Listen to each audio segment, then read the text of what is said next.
Bonjour et bienvenue dans cette vidéo. J'ai le plaisir d'être avec Valérie Brony depuis La Rochelle. Bonjour Anne, Bonjour. Est-ce que tu peux merci. donc tu es thérapeute, tu es aussi entrepreneuse indépendante puisque tu es en pleine création. Est-ce que Oui, tu peux te présenter un petit peu ton activité? moi je suis coach santé en entreprise pour les particuliers et aussi pour certaines associations. Voilà. Donc je travaille en cabinet, mais je travaille aussi en entreprise et aussi sur le web. Comment tu te sens aujourd'hui? Comment ça va? Aujourd'hui, je me sens mieux. Déjà avec ce temps magnifique, ça fait beaucoup de bien. Bah, après une période, où on nous a annoncé, toute cette crise et ce confinement, il y a eu un petit peu de peur, par rapport, essentiellement à l'activité. Alors je dirais pas peur par rapport à ma santé, parce que, ma santé, j'en prends soin régulièrement. Je m'occupe de ma santé et je sais que mon corps est à même de gérer, ce virus, hein. Je lui fais confiance parce que je fais ce qu'il faut. J'ai une très bonne alimentation, je gère en permanence mes émotions, je gère mon environnement et c'est d'ailleurs pour ça que, maintenant je suis à La Rochelle, où on a fait le choix de changer de vie, il y a à peu près, 7 mois et ce choix est en lien avec tout ce qui se passe, hein, parce qu'on avait vraiment envie de se rapprocher de la nature, d'un mode de vie beaucoup plus écologique et en fait, d'être ici, pour nous, c'est un alignement d'être ici au bon moment, quoi. Mmh. Voilà, donc du coup, on fait confiance un peu à tout ça et en même temps, il y a quand même, le travail, qui est en chute, où il faut rebondir, trouver des solutions, voilà. Il y a des questionnements qui arrivent et tout ça, génère, au fond de moi quelques peurs, mais comme j'ai un super outil pour gérer, mes peurs, hein, et voilà, aujourd'hui, je n'ai plus peur et je fais confiance à la vie et au changement, qui va peut-être se produire, hein, après. Mmh. OK, merci pour ton partage. Donc, tu en étais où concrètement dans ton business? Tu es en pleine sortie, je crois? En fait, là, alors il y a plusieurs choses. Là, mon activité de cabinet, je l'ai complètement stoppée en présentiel, hein. Alors moi, j'avais quand même, j'ai la quasiment la moitié, de mes consultations que je fais régulièrement par Skype parce que j'accompagne des personnes qui sont loin. Donc du coup, celles-là, je les continue sans problème. Les autres, avec qui j'ai proposé, du Skype avec ceux avec qui c'était en présentiel, il y en a qui acceptent et il y en a qui veulent attendre et reporter. Donc voilà, j'accepte aussi, que pour eux, c'est pas un mode de fonctionnement qui leur convient. Sachant que, les résultats sont les mêmes, mais voilà, il y a des croyances profondes par rapport à tout ça. D'autre part, effectivement en entreprise, beaucoup de rendez tous les rendez-vous se sont annulés. Tout est bloqué pour l'instant jusqu'à fin mai. Enfin, en tout cas, ce sont les consignes qu'on nous a données, par rapport à l'entreprise. Donc forcément, ça, c'est un manque à gagner parce qu'on avait, des formations, on avait des rendez-vous, des programmations à faire et tout ça est stoppé. Donc je dirais que c'est plus ça le problème, pour nous, aujourd'hui. Et en l'occurrence, j'avais, une formation de FT, vendredi et samedi, animée à Rouen, en niveau 1. Donc du coup, je l'ai annulée en présentiel, mais je suis en train de tout développer, tout mettre en place pour le faire à distance en live, en fait. OK. Donc mes stagiaires sont OK.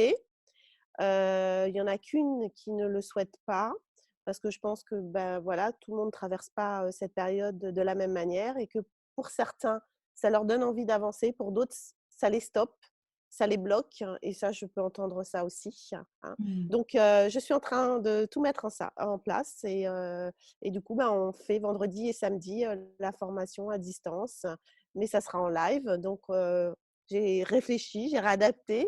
Mais bon, ce qui est chouette, c'est que mes stagiaires me font confiance, là-dessus et du Mmh. coup, je pense qu'on va passer 2 jours très forts parce qu'on va pouvoir aller, chacun travailler, sur ce qui peut, générer, de l'angoisse, de la Ça peur. va être quand même un changement pour toi, qui a l'habitude d'animer des groupes en présentiel, notamment en Afrique, parce que tu fais un gros travail, là-bas Oui, avec ton mari en Afrique.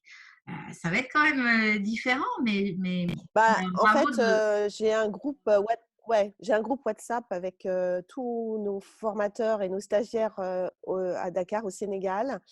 La panique, je pense vraiment à eux parce que la panique est en train d'arriver là-bas aussi et franchement, il y a de quoi paniquer parce que leur système de santé, il est vraiment nul. Voilà. mmh, Le le système médical est payant, les gens n'ont pas d'argent et quand ils rentrent à l'hôpital pour payer, les soins ne sont pas du tout à la hauteur de ce qu'ils payent.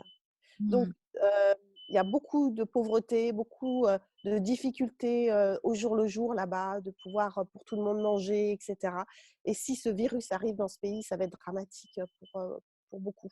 Donc, mmh. je suis continuellement en soutien, je leur envoie des protocoles EFT, on échange, mais je pense très fort à eux parce que nous, ici, on a beaucoup de chance Ouais. dans tout ça. Je t'ai coupé tout à l'heure, donc tu étais, en train de me dire que tu avais, que tu allais lancer un projet, un programme? Oui, voilà, normalement, fin mars, on lance une plateforme qui s'appelle Have a Good Life, qui est une plateforme pour accompagner les gens sur des piliers de la santé. Voilà. Et ça, notre lancement devait être fin mars. Donc, on se pose vraiment la question, est-ce que c'est judicieux pour nous, hein? Parce que d'une part, on se dit, bah, ça peut aider les gens. Voilà. Hein, ça peut les aider justement de chez eux à prendre soin de leur santé, de leurs émotions et tout ce qu'on va proposer sur cette plateforme. Et d'un autre côté, est-ce que quelque part, on se dit, est-ce qu'on ne profite pas de ce qui se passe pour lancer ça et ça nous pose question par rapport à ça. Voilà. Donc du coup, on est en réflexion et ben voilà, on va prendre une décision dans les jours. Voilà. Moi, j'aurais voilà, c'est 2 parts en moi qui sont un peu, séparés, donc il faut que j'arrive à m'aligner par rapport à la décision, que l'on Mmh. va prendre, aujourd'hui. Voilà. Mmh, mmh. En fait, si je comprends bien, tu te sens un peu tiraillée entre, ben, sortir, la formation qui était prévue, fin mars et le Oui. fait de que de un peu du jugement qu'on se dise: «Mais en fait, elle profite de la situation pour sortir son produit maintenant». C'est Bah, en ça? fait, c'est ce qu'on voit beaucoup sur le web, hein, que beaucoup, voilà, profitent, de cette situation et tant mieux si c'est pour aider les gens, hein, je dirais. Mais, voilà, après, il faut que ça soit juste pour nous. Ça, c'est important que ça soit juste pour nous et juste pour les autres et c'est vrai que, bon, ben, dans la situation actuelle, je me pose la question si c'est pertinent de faire ça pendant cette période, difficile, Mmh. et en même temps, bah, c'est ce qui était prévu, hein. Voilà, on l'a pas avancé, voilà, c'est ce qui est prévu, donc peut-être que si c'était prévu, c'est que ça doit être fait, en fait. Voilà, c'est toutes ces questions qui sont en train de remonter, émerger, mais voilà, on va, je pense, trouver en nous la réponse, incessamment sous peu. Eh ben, écoute, si tu es d'accord, je reviendrai vers toi pour savoir quelle décision tu as prise Oui, bien sûr. et puis comment ça se passe, en fait. Ouais, ouais, ouais, tout à D'accord. fait. Ouais, je te tiendrai au courant, ouais. OK, bah, écoute, je nous souhaite à tous, du courage pour traverser cette période. Ouais. Tu es outillée, en tout cas, toi, niveau santé. Oui, en tout cas, voilà, c'est c'est ça qui est important, c'est la notion de responsabilité de chacun, de travailler sur soi, sur ses propres peurs et bon, voilà, moi, j'ai mis sur ma chaîne YouTube une vidéo gratuite pour les gens sans aucun problème pour, les accompagner à travailler sur leurs peurs parce qu'il y a différentes peurs et en même temps, ben, voilà, le message que je pourrais donner pour, cette fin d'interview, c'est voilà, que tout ça, ce ne soit pas pour rien, hein, et que derrière tout ça, chacun, prenne conscience, du message, qu'il peut porter, pour accéder à un changement. Parce que c'est dans ces moments-là qu'on voit notre grande fragilité et qu'on voit que, bah, tout peut basculer. Donc je pense que c'est important que chacun, on revienne sur nos responsabilités individuelles, mais aussi collectives. Voilà. Merci beaucoup Valérie. Merci Anne. Écoute, à bientôt, on reste en lien.